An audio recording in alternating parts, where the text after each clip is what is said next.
So, you hear this term GDP thrown around all the time in the news, right? But what does it actually mean? Today, we're going to break down exactly how economists measure the health and wealth of an entire nation. I mean, how on earth do you measure an entire country's economy? It sounds impossible, but economists have some surprisingly clever tools to do just that. All right, so to get our heads around this, let's start with the absolute basics. We're talking about the circular flow, which is kind of like the economy's fundamental blueprint. So, at its very core, it all starts with us, with people. We provide our labor, our skills, our time, our energy to companies, or firms as economists call them, and that's what produces all the stuff we need and want. And this is where the circular part comes in. The firms pay us, the households, for our work. That's our income, right? Our wages, profits, rent. And what do we do with that money? Well, we turn right around and spend it on the very goods and services those firms made. So the money flows right back to them. It's this constant loop, literally the heartbeat of the economy. Okay, this is a really key idea to get. We have to think about stocks versus flows. A stock is just a snapshot in time. Think about the amount of water sitting in a bathtub right now. A flow, on the other hand, is measured over a period. It's like the water pouring out of the tap over, say, a minute.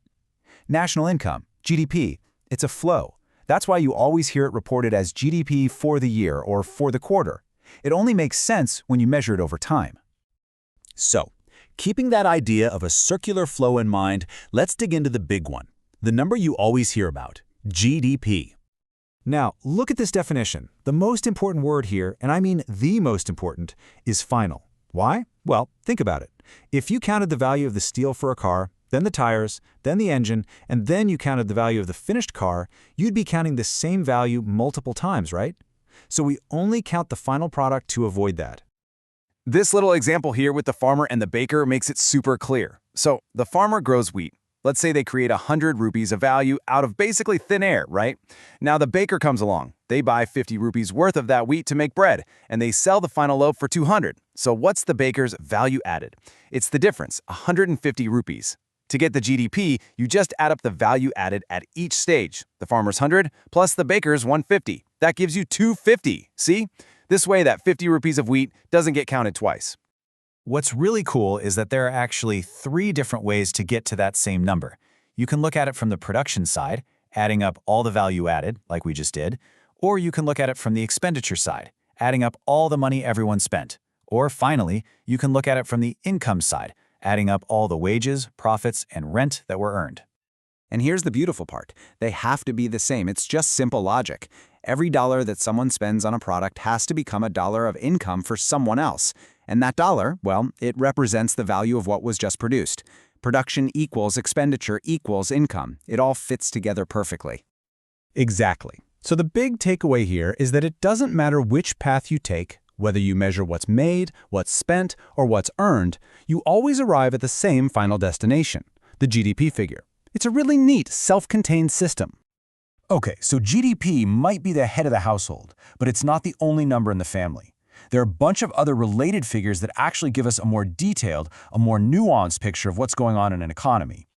And this is one of the most important distinctions you'll see, GDP versus GNP. So GDP is all about geography. It's about what gets produced inside a country's borders, no matter who owns the factory. A Korean-owned factory in India? That's India's GDP. But GNP is about citizenship. It's what's produced by a country's people, no matter where in the world they are. So, an Indian citizen working in Saudi Arabia, their income counts towards India's GNP. And you can see why this matters, right? For a country where lots of people work abroad and send money home, its GNP might be way bigger than its GDP, painting a very different picture of the nation's total income. And we can keep refining this number to get closer to the real story. So we can start with that GNP figure, and then we subtract something called depreciation. That's just the wear and tear on all the machines and buildings. That gives us a net number. Then we can make a few more adjustments for taxes and government subsidies, and what we're left with is the true national income. So at the end of the day, this national income figure is a much better measure of what people and businesses in the country actually get to keep. It's the real pool of money that's been earned by everyone, the workers, the owners, everyone. All right, so up to this point, we've kind of been pretending that our economy is this isolated island, but of course, that's not how the world works. Modern economies are all connected, trading goods, services, and money with each other constantly. And the way we track all of this international activity is called the balance of payments. It basically has two big buckets. The first is the current account. Think of this as tracking the trade in actual stuff, goods and services. The second is the capital account, and that tracks the buying and selling of financial things like stocks, bonds, and property. And this brings us to what is basically an iron law of international economics. If a country is buying more from the world than it's selling, meaning it's running a current account deficit, it has to get the money to pay for that extra stuff from somewhere.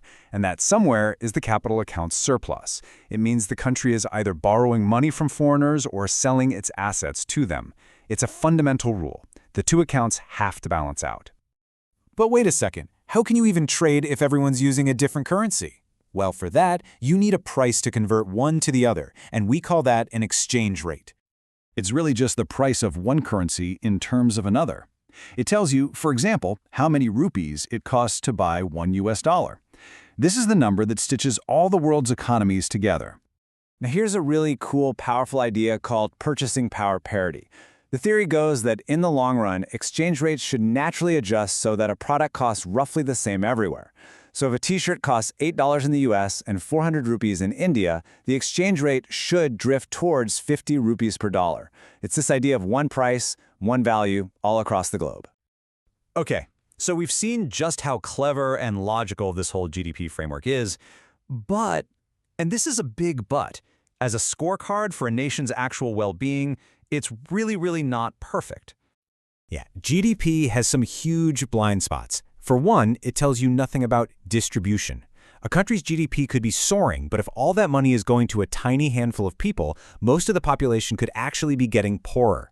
It also completely ignores all the valuable work that happens for free, like cooking or childcare at home. And this is a huge one.